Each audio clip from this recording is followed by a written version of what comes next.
l'article 490, mais aussi les autres articles du Code pénal qui pénalisent les libertés, la liberté de conscience, les relations homosexuelles, etc., doivent être supprimés du Code pénal, parce qu'aujourd'hui, on ne peut pas, et d'ailleurs je me rappelle que vous aviez posé tout à l'heure une question sur la religion et je n'ai pas répondu, on ne peut pas continuer à vouloir gérer la vie privée et ce qui se passe dans les chambres à coucher des personnes adultes au Maroc.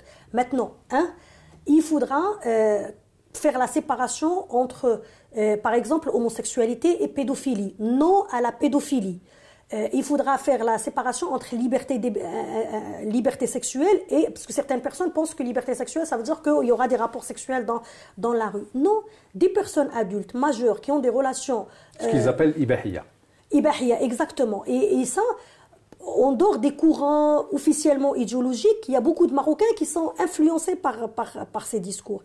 Et en fait, concrètement, c'est pas parce que demain l'article 490 sera supprimé et que les relations sexuelles ne seront plus pénalisées que les Marocains seront obligés d'avoir des relations sexuelles.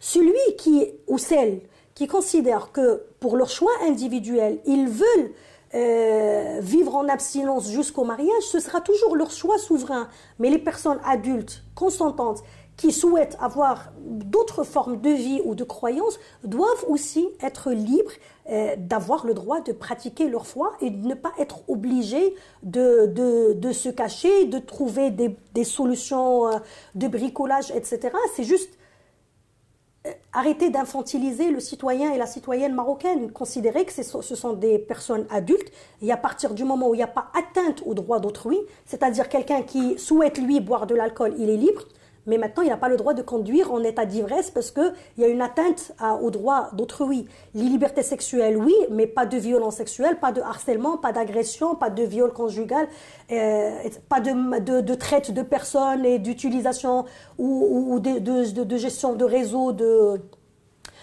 proxénètes, de commerce de sexe.